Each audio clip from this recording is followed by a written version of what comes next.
Hello दोस्तों, मैं अभिषेक कुमार आपका स्वागत करता हूं आपके YouTube चैनल गुरुकुल इंस्टीट्यूट सूची में। दोस्तों, मैं आज लेकर हाजिर हूं हिंदी की बहुत ही महत्वपूर्ण क्लास जिसका नाम है समास। समास में दोस्तों आज ये आप पूरा वीडियो देख लीजिए। इस वीडियो के माध्यम से मैं बताना चाहता हूं समास में कुछ नहीं है। आप लोग बहुत डरते हैं ना कि समास में बहुत कुछ है, लेकिन आप यकीन मानिए ये वीडियो पूरा देख लीजिए। ये वीडियो आप पूरा देख लीजिए। उसके बाद अगर आप कोई भी समास आपको परेशान करे, कोई भी शब्द मिल जाए जिसमें आप बता ना पाओ, तो मुझसे बताना। ये मेरी गारंटी है, आपको कोई भी शब्द में आज के बाद समास में कोई प्रकार की समस्या नहीं होगी। चलिए तो वीडियो स्टार्ट करते हैं। इसमें देखिए, पहले समझ लीजिए समास क्या है। मैंने परिभाषा लिखी इसमें, देखिए, जब दो या दो से अधिक शब्द मिलकर एक नवीन शब्द की रचना करते हैं तो उस प्रक्रिया को समास कहते हैं, और इस प्रक्रिया से बना शब्द समासिक पद कहलाता है। देखिए ये क्या कह रहे हैं, जब दो या दो से अधिक शब्द, क्या कह रहे हैं, जब दो या दो से अधिक शब्द मिलकर, दो शब्द होने चाहिए या दो से अधिक शब्द होने चाहिए, मिलकर एक नवीन शब्द की रचना करते हैं। यानी नवीन का मतलब क्या है, नया। क्या है, नया। नया शब्द का निर्माण होता है या नए शब्द की रचना करते हैं, उस प्रक्रिया को समास कहते हैं। उस प्रक्रिया को क्या कहते हैं, समास कहते हैं। और इस प्रक्रिया से बना पद समासिक पद कहलाता है। क्या कहलाता है, समासिक पद कहलाता है। हम बात कर लेते हैं समास के अवयव। काहे के अवयव, समास के अवयव, या कह सकते हो समास के तत्व। क्या कह सकते हो, समास के तत्व।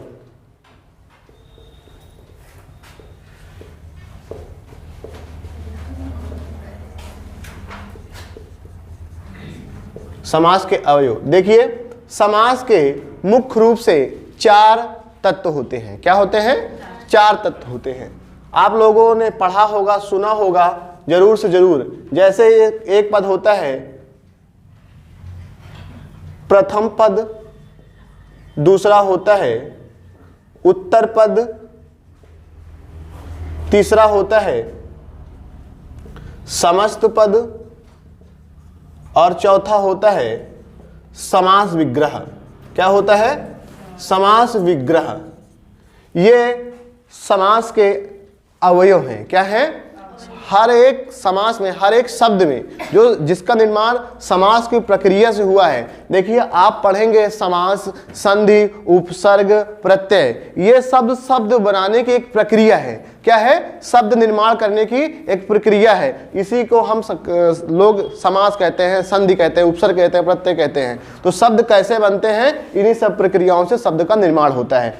तो हम बात कर ले समास से, ये जान लीजिए कि दुनिया में जितने भी शब्द हैं, सभी शब्दों में संधि नहीं होगी, सभी शब्दों में समास नहीं होगा, सभी शब्दों में उपसर्ग नहीं होगा, और सभी शब्दों में प्रत्यय नहीं होगा। कोई जो शब्द होगा वो संधि से बना होगा, कोई शब्द होगा जो उपसर्ग से बना होगा, कोई शब्द होगा जो समास से प्रक्रिया से बना होगा। तो हम बात कर ले रहे हैं इसमें ये सब क्या होते हैं, प्रथम पद क्या है, उत्तर पद क्या है, और समस्त पद क्या है, और समास विग्रह क्या है। आपको एक एग्जाम्पल्स में समझाना चाहूंगा। जैसे एक शब्द है हमारा, एक वाक्य है राजकुमार।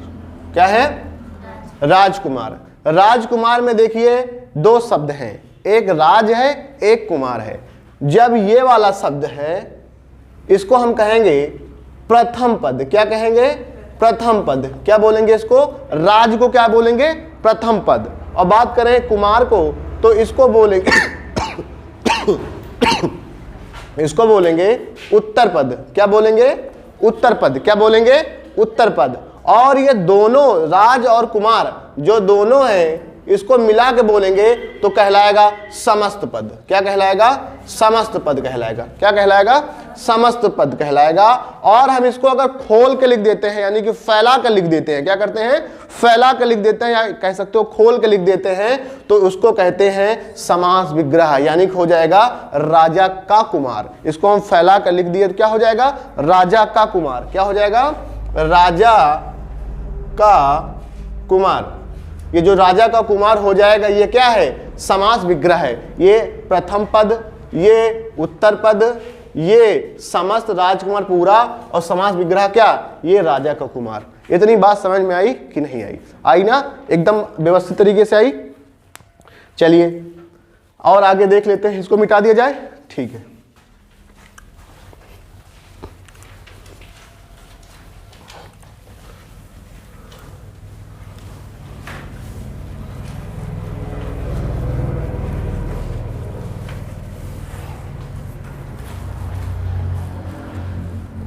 देखिए जो समास है वो प्रधानता के आधार कभी कभी पूछ लेता है, कभी कभी पूछ लेता है परिभाषा के आधार पर। जो समास है पूछता है मुख्य रूप से कितने प्रकार के होते हैं। आप लोगों ने 6 पढ़े होंगे, है ना, 6 पढ़े होंगे। अव्ययी भाव समास, तत्पुरुष समास, कर्मधारय समास, द्वंद्व समास, द्विगु समास, और एक कौन सा है, बहुब्रीहि समास। ठीक है, ये आपके 6 समास होते हैं और 6 को आप एक एक समास के बारे में विधिवत तरीके से मैं इस वीडियो के माध्यम से आपको बताना चाह रहा हूं। अगर ये वीडियो आपको अच्छी लगे तो आप लोग अपने दोस्तों के साथ साझा करें और इस चैनल को भी सब्सक्राइब करें, लाइक करें।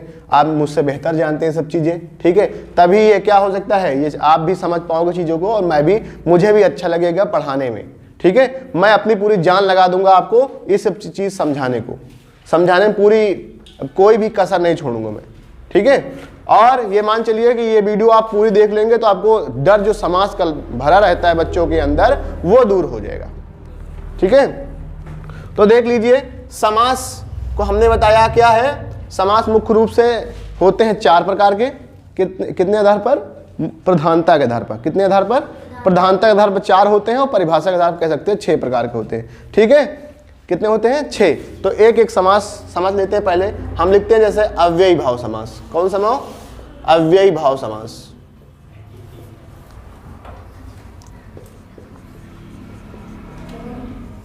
अव्ययी भाव समास, ठीक है। अव्ययी भाव समास क्या होता है, इसको कैसे आप पहचानेंगे, मैं आपको एकदम अच्छे से अच्छे तरीके से बताऊंगा। देखिए, जैसे अव्ययी भाव जो समास होता है इसमें प्रथम पद प्रधान होता है। क्या कहते हो, जो प्रथम पद होगा वो प्रमुख होगा। एक इसमें प्रधान शब्द आएगा, एक शब्द आएगा गौड़। क्या, एक प्रधान शब्द आएगा इस पूरे समास में और दूसरा क्या आएगा, गौड़। ठीक है, एक प्रधान आएगा, एक क्या आएगा, गौड़। अब प्रधान क्या है, प्रधान का मतलब होता है मुख्य। ठीक है, प्रधान का मतलब क्या होता है, मुख्य। कहते नहीं जैसे प्रधानमंत्री, तो वो क्या है, मुख्य है। और जैसे जब गौड़ वाला जो है, गौड़ का मतलब होता है कम महत्वपूर्ण। गौड़ का मतलब क्या होता है, कम महत्वपूर्ण। इसमें कहेगा प्रथम पद गौड़ होता है, यह कहेगा प्रथम पद प्रधान होता है। तो गौड़ का मतलब क्या है, कम महत्वपूर्ण है, और प्रधान का मतलब क्या है, यानी कि प्रमुख है। ठीक है, मुख्य चीज वही है। ठीक है, समझ गए। अब जो अव्ययी भाव समास है, अगर आप इसको लिखना चाहें तो शॉर्ट तरीके से बता रहा हूं कि इसमें उपसर्ग वाले शब्द आते हैं। क्या आते हैं, उपसर्ग वाले शब्द। जैसे आप लोगों ने पढ़ा होगा उपसर्ग, अधि, अभि, पर, परि, आ, बे,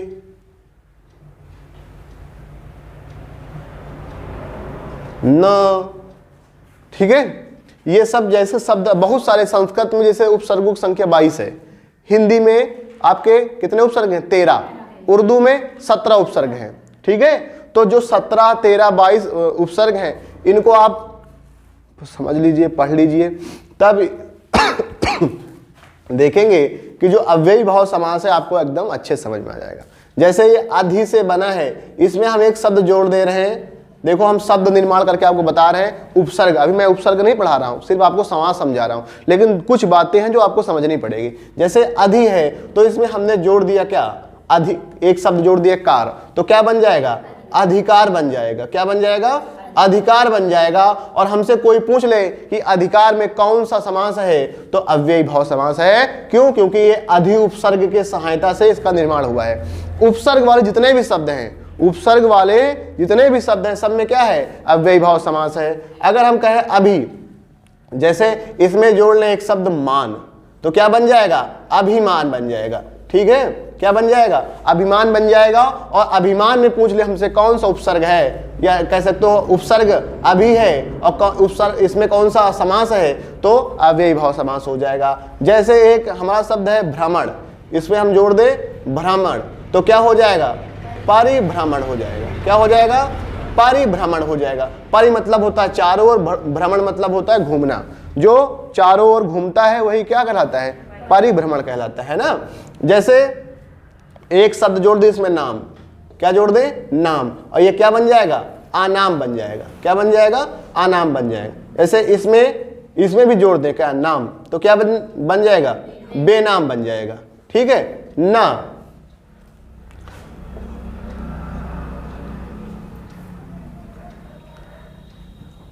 ना से कोई शब्द अगर हमको जोड़ना है तो जैसे जोड़ दें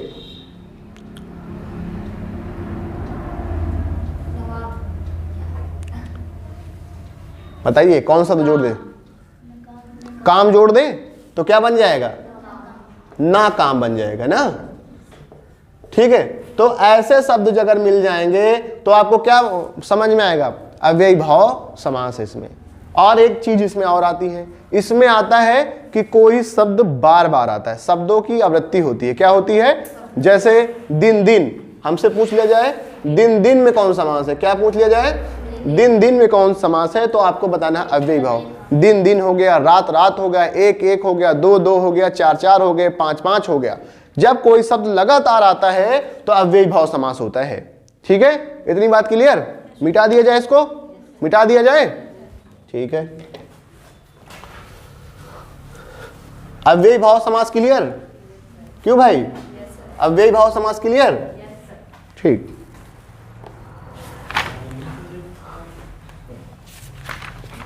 अब बात कर लेना है द्वंद्व समास की। किसकी? द्वंद्व समास।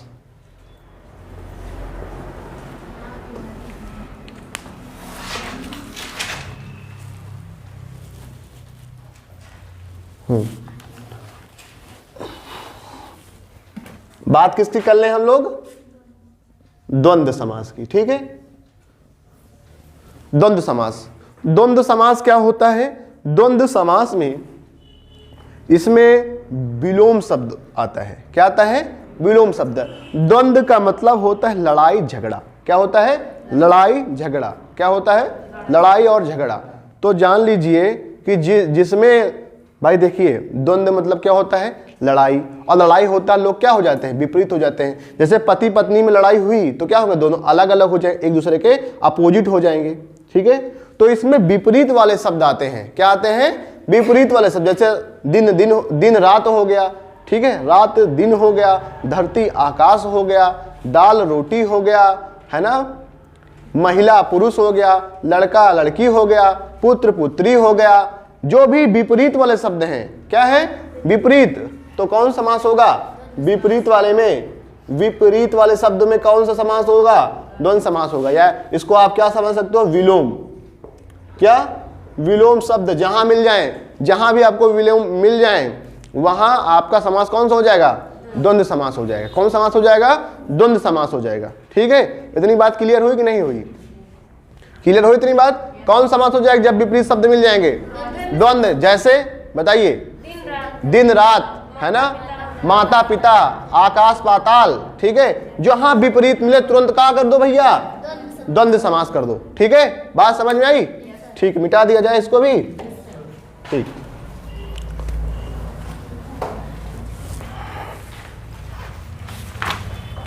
अब बात कर लेते हैं बहुब्री समास की। किसकी? बहुब्री समास की।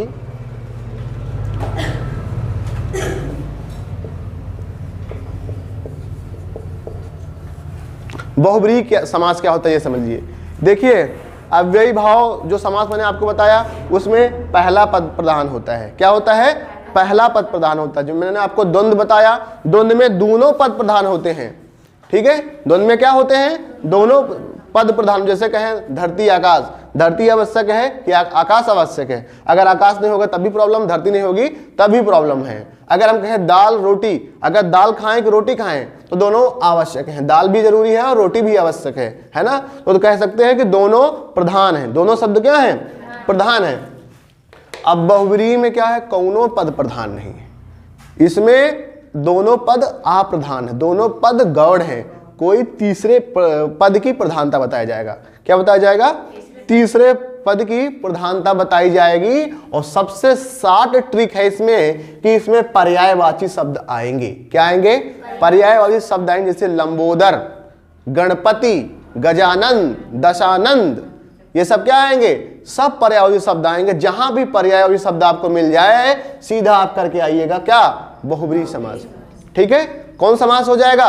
बहुब्रीहि समास। जहां भी पर्यायवाची शब्द मिल जाए, क्या मिल जाए? पर्यायवाची शब्द जहां भी मिल जाते हैं आपका कौन समास हो जाएगा? बहुब्रीहि समास हो जाएगा।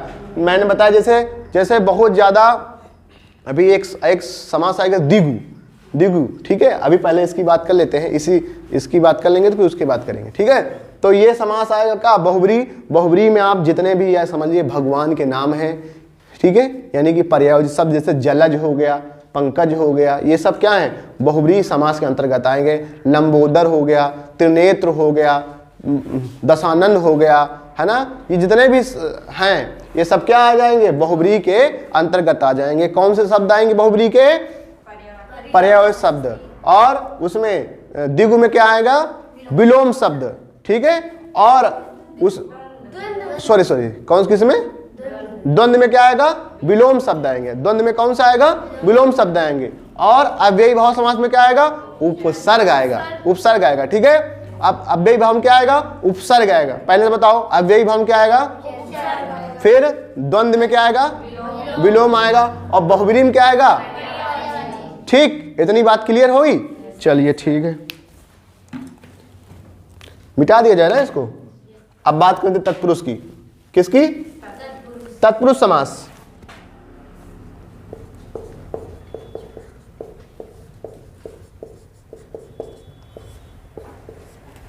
देखिए तत्पुरुष जो समास होता है, तत्पुरुष समास में तत्पुरुष समास में क्या होता है? पूर्व पद गौड़ होता है। क्या होता है? पूर्व पद गौड़ होता है। क्या होता है? पूर्व पद गौड़ होता है, उत्तर पद प्रधान होता है। क्या होता है? पूर्व पद गौड़ होता है और उत्तर पद प्रधान होता है। क्या होता है?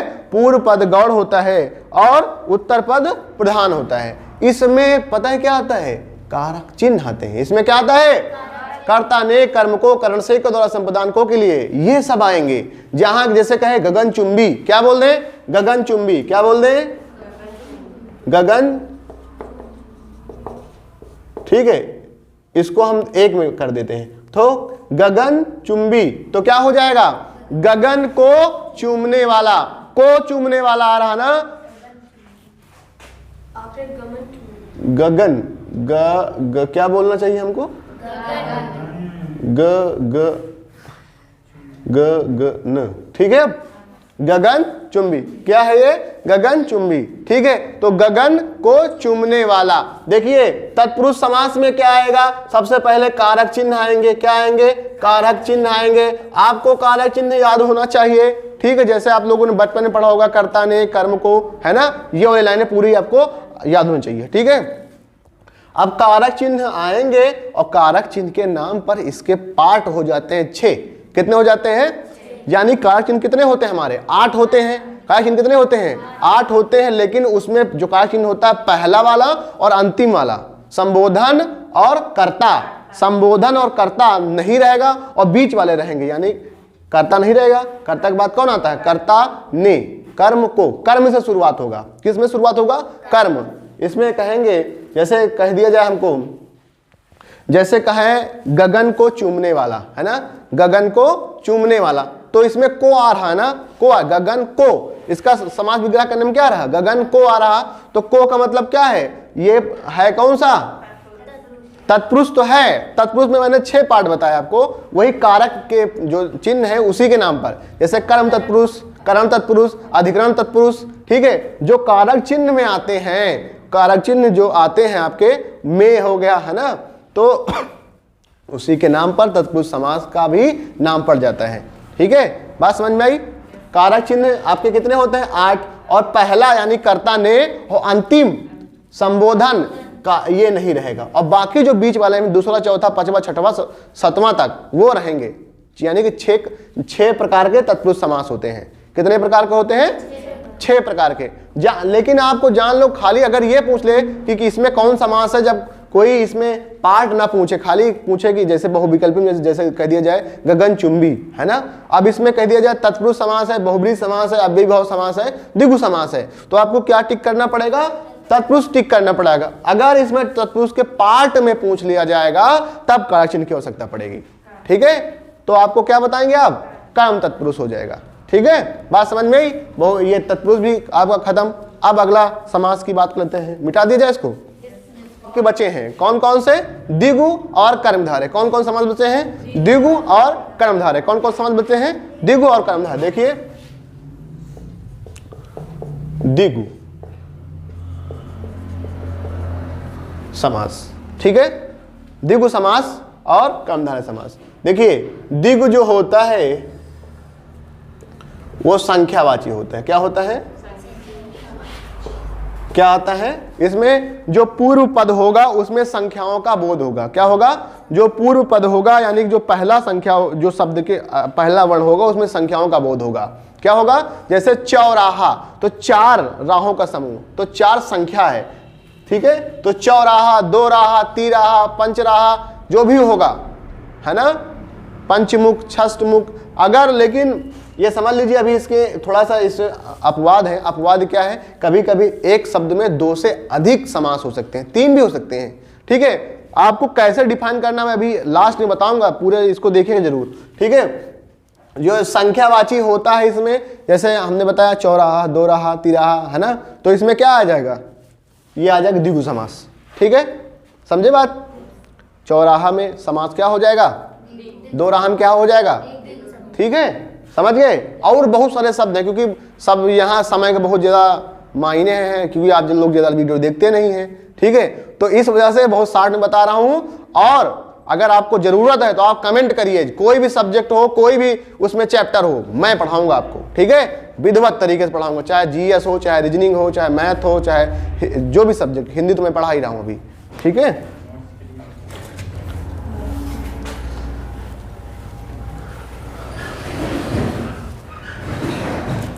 अगला कौन सा बचा है? लास्ट कर्मधारय समास। कौन समास? कर्मधारय। कर्मधारय समास बचा है।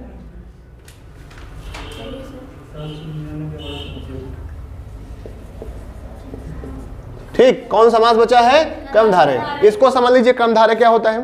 कर्मधारय समास जो समास है इसमें ये कह सकते हो कि इसमें एक शब्द आता है, इसको अलग करने में शब्द आते हैं है जो रूपी के समान। है